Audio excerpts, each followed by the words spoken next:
Сәлем баршаңызға. Сіздермен бүгін осындай қонақ келген кезде жылдам әрі тез дайын болатын дәмді салатпен бөліскім келеді. Каналыма тіркеліп, лайк басып отырыңыздар.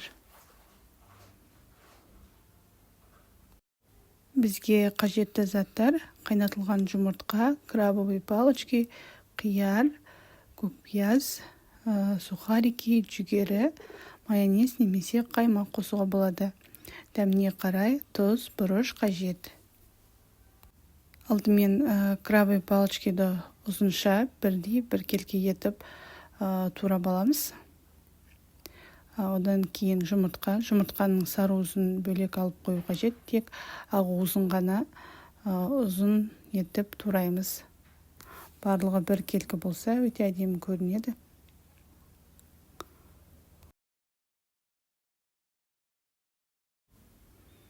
Мынадай үлкен қиярдың жартысының турасақ та жеткілікті. Бұны да видеода көрсетілгендей ұзынша етіп тураймыз. Одан кейін көкпиязды да дәл солай біркелкі ұзындықта тураймыз. Одан кейін жүгері, сухарики, майонез, азырақ шым-шым тұз, бұрыш қосып жақсылап араластырамыз. Өте жылдам әрі оңай дайындалады.